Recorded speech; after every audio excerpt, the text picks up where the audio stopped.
रणवजे वेजू सिंह दिल्ली के एक कारोबारी शख्सियत बलबर सिंह का बेटा है जो सौस्तक स्टील्स नामी पुश्ती खानवादगी स्टील कंपनी का सरबराह है। वेजू अपने वालिद, माँ ज्योति और बहनों रीत और रूप के साथ एक आलीशान हवेली में रहता है। बचपन से ही वेजो बलबर को बहुत चाहता था, लेकिन बलबर अपने मसरूफ शेड्यूल की वजह से खानदान के साथ वक्त नहीं गुजारता। एक दिन रीत को उसके कॉलेज के साथियों ने हरासा किया और वेजो को इस बारे में मालूम हुआ तो उन्हें AK-47 से डराया और उनका पीछा किया। बलबर को इस बारे में मालूम हुआ और उसने वहज को अमेरिका के एक बोर्डिंग स्कूल भेज दिया। अपनी तालीम मुकम्मल करने के बाद वेजो दिल्ली वापस आता है, जहां वो अपने साबिक स्कूल की हम जमायत गीतांजलि की मनगनी में शिरकत करता है। वेजो को हमेशा गीतांजलि के लिए जज्बात रहे हैं और वो उससे एतराफ़ करता है कि वो वेजो के साथ बेहतर होगी, क्योंकि वो एक अल्फा मर्द है, जिसकी वजह से गीतांजलि फौरन ही उस पर फरीफ्ता हो जाती है और अपनी मनगनी तोड़ देती है। बलबर की 76वें सालगिरह के दौरान वेजो रीत के शोहर वरों प्रताप मल्होत्रा से लड़ता है।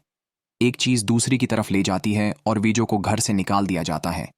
वेजो फौरन ही गीतांजलि से शादी कर लेता है और अमेरिका चला जाता है। गीतांजलि 2 बच्चों को जन्म देती है और वो सब एक पुरस्कून जिंदगी गुजारते हैं। 8 साल बाद वेजो को मालूम होता है कि बलबर को नामालूम हमला आवरों ने गोली मार दी है, जिसके बाद वो भारत वापस आता है और अपने वालिद से मिलना चाहता है। बलबर और ख़ानदान से दोबारा मिलने पर वेजो जिम्मेदारी लेता है और बलबर पर हमले के जिम्मेदार शख्स को तलाश करने निकलता है। वेजो अपने आबाई गांव पंजाब जाता है, जहां वे अपने बड़े ख़ानदान से मदद की दरख्वास्त करता है। इसी दौरान वे अपने वालिद और ख़ानदान की गैर मौजूदगी और पिछले 20 सालों में इनसे न मिलने के लिए माफ़ी मांगता है। वेजो के बड़े ख़ानदान ने उसकी माफ़ी कबूल कर ली और उसके खदशात पर गौर किया। आखिरकार उसके कज़नस को उसके साथ वापस दिल्ली भेज दिया। वेजो बलबर के लिए एक हम शक्ल कैलाश बनाता है, जहां आखिरकार इसरार हक के आदमी उसे मार डालते हैं। कैलाश के जनाजे पर वेजो को मालूम होता है कि वीरून इस कत्ल की कोशिश में मुलव्वस था, जहां वे इसरार हक उसको देखते हुए एक मीटिंग में उसे मार डालता है। थोड़ी देर बाद वेजो एक होटल में फ्रेडी नामी हथियारों के डीलर से मिलने जाता है, जहां इसरार हक और इसके हमले और जानवरों के मास्क पहने इसे मारने पहुंचते हैं।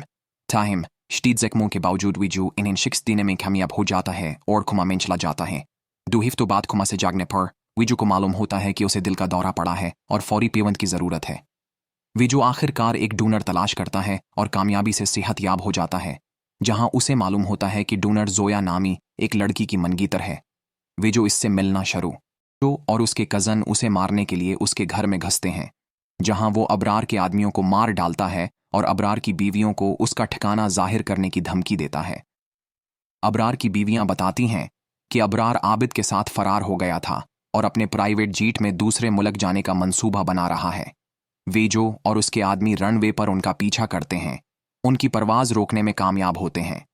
एक वहशियाना लड़ाई होती है, जहां वेजो आखिरकार अबरार को मार डालता है और वापस हिंदुस्तान आ जाता है।